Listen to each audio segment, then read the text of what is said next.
Selamat pagi dan salam sejahtera bagi kita semua. Kita bersyukur berjumpa dalam waktu teduh bersama di edisi Rabu 12 Januari 2022. Bagian firman kita akan baca Bilangan 27 ayat 1 sampai 11. Mari Bapak Ibu Saudara kita berdoa. Kami mengucap syukur kepadamu, ya Tuhan Allah, pada pagi yang indah ini. Engkau mengaruniakan hari baru bagi kami. Kami diliputi rasa sukacita atas penyertaan Tuhan yang terus terjadi dan kami alami dalam hidup ini. Pagi ini kami menaikkan syukur kami dan penyembahan kami. Dan kami rindu kebenaran Tuhan hadir menyapa kami pagi ini. Oleh karena itu kami menyiapkan hati kami di hadapan-Mu, ya Allah, dan Engkau menyampaikan isi hati-Mu untuk kami semua, sehingga kami bertumbuh dari kebenaran firman Allah dan menjadi pegangan kami menjalani kehidupan hari ini. Bapa, berfirmanlah, kami siap mendengarkan firman-Mu. Dalam nama Tuhan Yesus kami berdoa. Amin. Bilangan 27 ayat 1 sampai 11. Hak waris bagi anak-anak perempuan.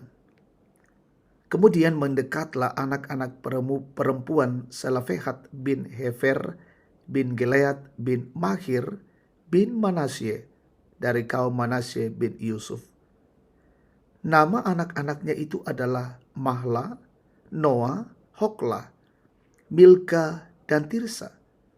Dan berdiri di depan Musa dan Imam Eliasar dan di depan para pemimpin dan segenap umat itu dekat pintu kemah pertemuan, serta berkata, "Ayah kami telah mati di padang gurun, walaupun ia tidak termasuk ke dalam kumpulan yang bersepakat melawan Tuhan, ke dalam kumpulan Korah, tetapi ia telah mati karena dosanya sendiri, dan ia tidak mempunyai anak laki-laki. Mengapa nama ayah kami harus hapus dari tengah-tengah kaumnya, oleh karena ia tidak mempunyai anak laki-laki? Berilah kami tanah milik di antara saudara-saudara ayah kami." Lalu Musa menyampaikan perkara mereka itu ke hadapan Tuhan. Maka berfirmanlah Tuhan kepada Musa, "Perkataan anak-anak perempuan Selofehad itu benar. Memang engkau harus memberikan tanah milik pusaka kepadanya di tengah-tengah saudara-saudara ayahnya. Engkau harus memindahkan kepadanya hak atas milik pusaka ayahnya.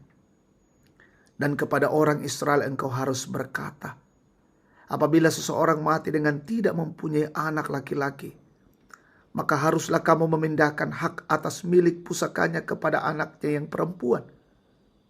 Apabila ia tidak mempunyai anak perempuan, maka haruslah kamu memberikan milik pusakanya itu kepada saudara-saudaranya yang laki-laki.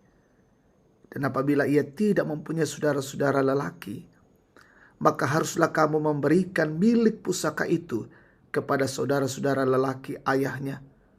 Dan apabila ayahnya tidak mempunyai saudara-saudara lelaki, maka haruslah kamu memberikan milik pusakanya itu kepada kerabatnya yang terdekat dari antara kaumnya, supaya dimilikinya.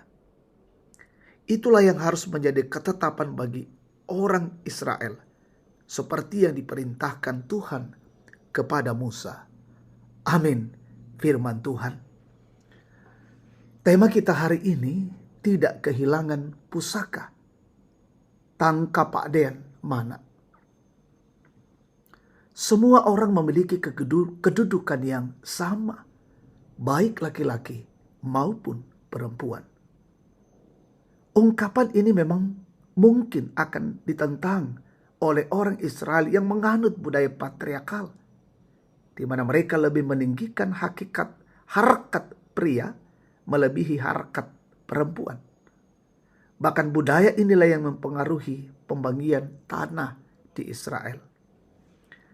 putri-putri Selafehat yakni Mahla, Noa, Hokla, Milka, dan Tirsa datang di hadapan Musa dan Imam Eliasar dan di depan para pemimpin dan segenap umat dekat pintu kemah pertemuan.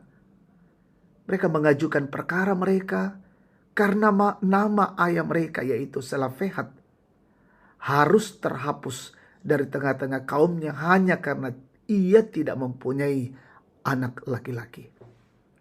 Mereka kemudian meminta tanah milik di antara saudara-saudara ayah mereka. Musa kemudian menyampaikan perkara itu ke hadapan Tuhan. Dan Tuhan berfirman kepada Musa bahwa engkau memang harus memberikan tanah milik pusaka kepada mereka di tengah-tengah saudara-saudara ayah mereka.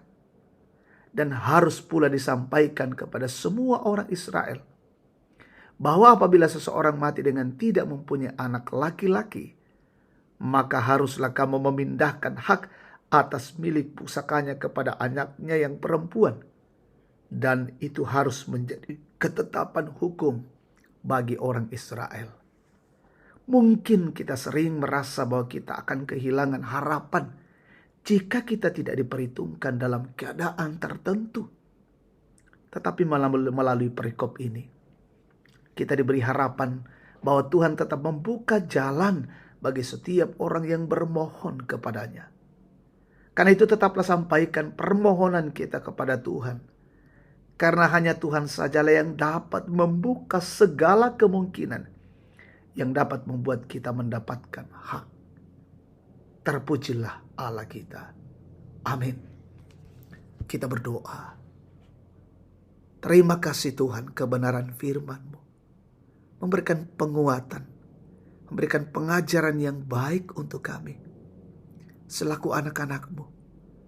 Kami akan terus menyatakan permohonan kami. Kerinduan kami. Harapan kami kepadamu ya Tuhan. Karena kami tahu kami adalah milik-Mu.